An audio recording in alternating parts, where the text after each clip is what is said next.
Lesson 2. Oh, guitar playing goes so much better with coffee.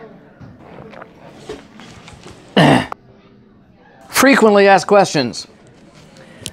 A lot of people say, I can't play a flying V. How do you play one sitting down? The trick is your legs. Bounce it over this one, pin this one between here, bring your foot up just a touch. All right, so let's go ahead and go over our warm-ups again. Always start out with your warm-ups, 1, 2, 3, 4 on every string, down. Now don't dot, dot, dot, dot, dot, dot, dot. That's another problem most people have, is it's not. We're trying to make short, controlled motions of the pick, which is, remember why I said, curl your finger, put the pick on here, like that.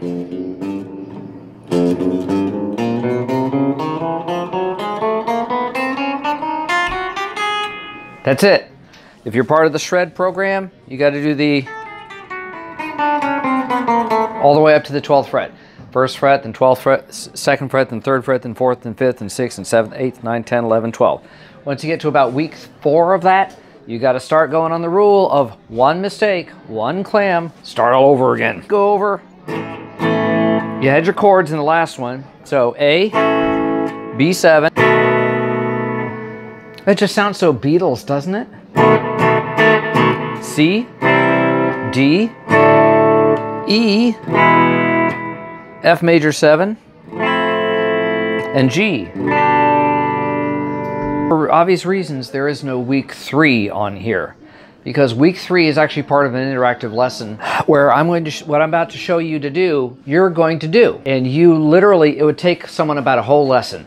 Here is the trick. How do I switch from one chord to another to another? Now what I used to tell people is C, F major, and G are the 3 chords we're going to do, because they're fairly similar and easy to reach, and it's all in one key. And we'll talk about that later on when we get to the music theory lessons. Music theory is very, very, very, very, very important. I'm just looking at that camera and it looks tilted. It's actually my phone, and I use open camera to film this. I got my little E-Mart ring light there. I got my E-Mart green screen behind me, and I have no idea, I'll figure it out when I actually start this, what the background I'm going to put up behind me is. Sometimes I'll just have black, sometimes I'll just have white, depends on my mood. So here's what you do. Play the chord 1,000,000 times. I'll turn this down so you can hear me. I don't know, I haven't played these back, so I don't know how loud my voice is over the guitar. But as I'm playing this, move 1 finger at a time. Even though it looks like they're jumping their fingers all at once, they're really, what they're doing is they're moving 1 finger then the other, and they're doing it really quickly.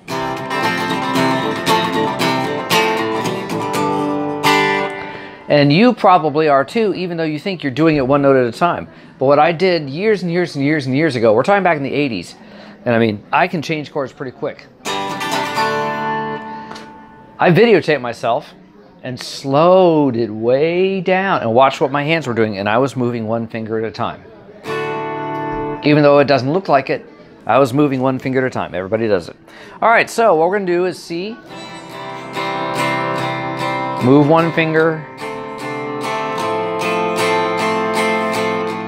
Comfortable? Bored with it yet? Move a finger to G. Don't be scared of the bad notes. This is it. That's class 2. And what I would do is, because new students, they have a lot of trouble with that, and they want to jump 1 note to another.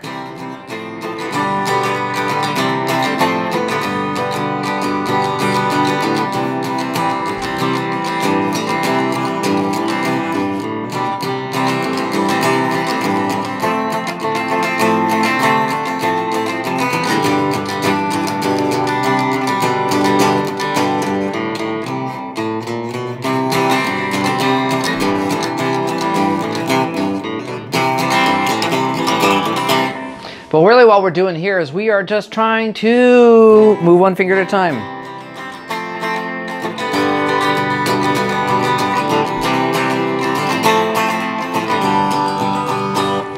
Doesn't sound like you can really get cranked and wailing with that, but Lesson 3 is really more interactive. Let's go ahead and talk about, because you're not sitting here with me and I can't spend half the lesson listening to you play while I drink coffee and watch your fingers and sit there and, you know, tell you, no, try it again, try it again. I can't do that. So what we're going to do is we're going to talk about fifth chords.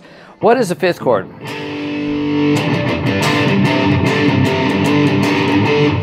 Fifth chords were what, when I was a kid, we used to call power chords. Basically, whatever this note is on the fifth string, or on the sixth string, whatever your low note is, on the next string, it's 2 notes higher.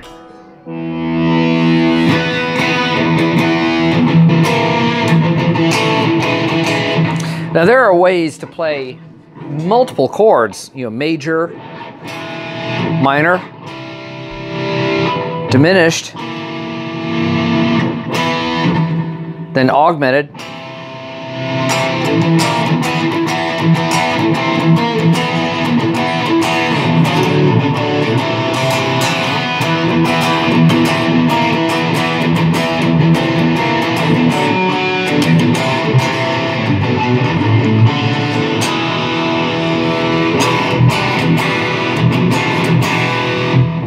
and it all looks like I'm just using two strings. Well, I am. What I'm doing, a lot of that comes basically when we get into the music theory lesson, but the bottom line is that I'm playing the first and fifth note from the scale.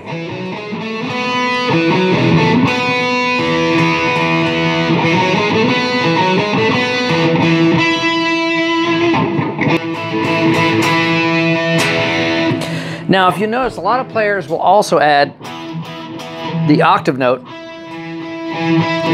Why is it called octave? Because the notes are, there are 7 notes in a scale.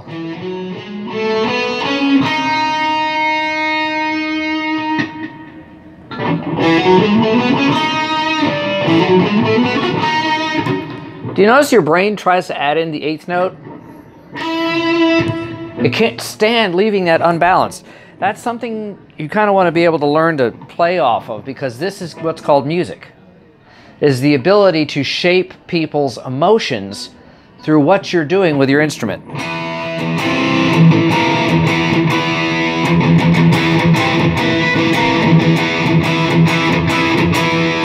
So to my power chord, which is basically just a fifth chord, I'm adding the octave note, which is 8.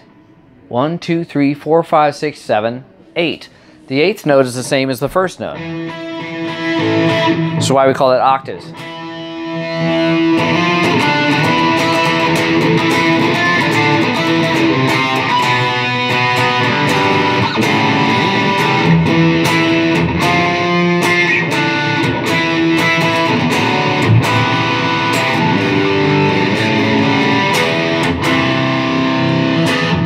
And then you hear me doing some other chords in there, like the augmented, diminished.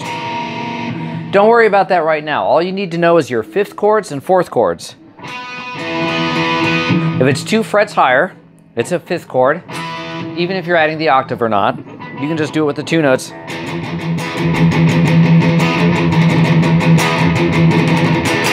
Why do we use fifth chords? Do you know? Okay, listen to full distortion and I crank out an E major chord.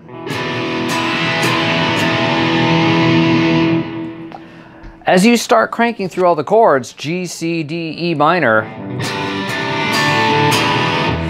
it becomes a big wall of sonic mush because of the distortion.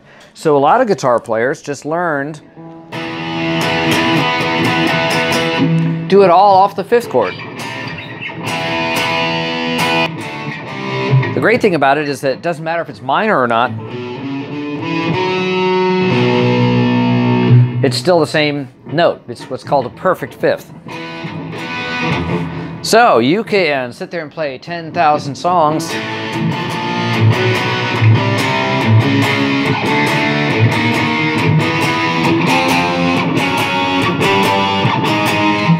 with this song. I mean, everything the Ramones ever played, you can pretty much do with fifth chords. The next chord you gotta learn is the fourth chord. 1, 2, 3, 4.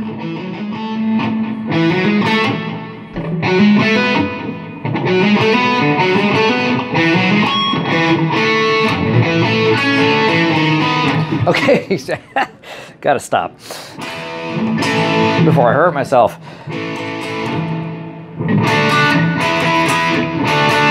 Now, before the 5th chord really gained dominance in rock, mostly because of heavy metal and punk, which really just use that chord to death, the big one was the 4th chord. I mean, listen. So when you hear that little sound to it, that's the 4th chord. When you hear the smooth to it, that's a 5th chord. So you can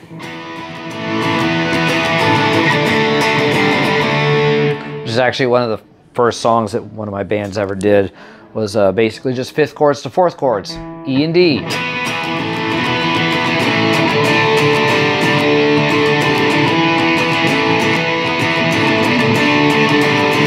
Actually, no, it was D and C now I think about it.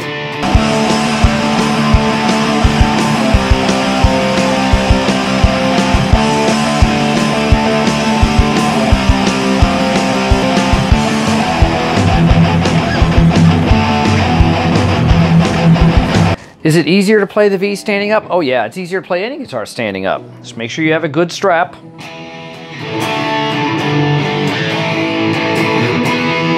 And if you really want to get that cool rocker thing, you take this knee and push it in just a little bit.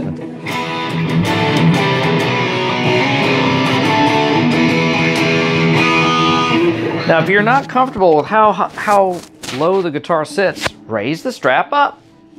Simple thing, up like that. Because a lot of people actually play a little bit more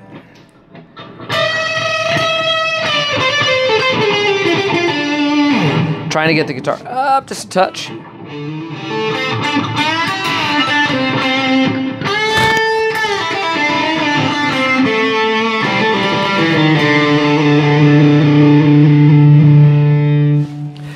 But you notice the guitar looks cooler if it's down lower. So, just some things about it. And remember, we already had the class on the advanced one on how to hold the flying V.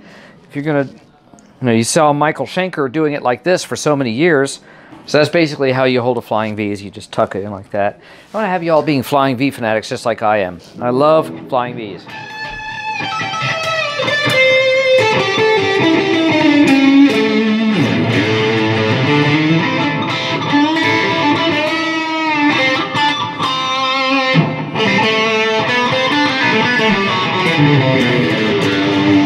Okay, lesson 3. There is no lesson 3. If you're doing this with me interactively, where I'm sitting here and watching you, lesson 3 would be you going from string to string to string to string, playing your chords.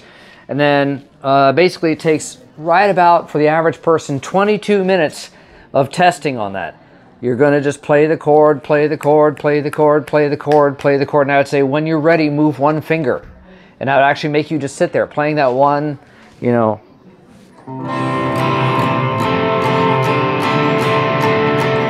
I'd let you just sit there like that for a while. Get your confidence up. Okay, move that one. Now we're gonna go.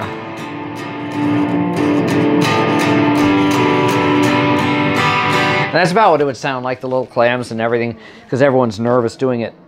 All right, so that's it. No 3rd lesson. 4th lesson, we would go right into how to play a song. And like I said, the first one for most people was Bad Moon Rising by Creedence, because every song you learn is gonna be something new. All right, guitar tabs. Let me get down to guitar tabs. Sip of coffee. Everybody and their brother can figure out how to use Notepad on a computer. Everybody and their brother can figure out how to upload a tab to the internet. I will never forget the day after an Evanescence song came out. Well, actually it was Amy Lee and whatever his name was from. They were doing that one song, and I was looking at the online tabs and chord charts that were coming out, and I guarantee you every one of them had it wrong. I mean, it got to a point where I used to carry around floppy disks of songs, and I would show them to students, and it was like, 20 floppy disks. I'd say, this is all the songs on the internet that are wrong. It got to the point where I ended up carrying around floppies of songs that were right, because the ones that were wrong vastly outnumbered them. So my advice is to stay away from guitar tabs. Man, my strings need to come down just a little bit on this guitar. It's really kind of high up. So we'll talk about action in the guitar and stuff like that in a while. So, all right, that's it for today. Practice what I gave you. Get with it. We'll go on to the next lesson after that.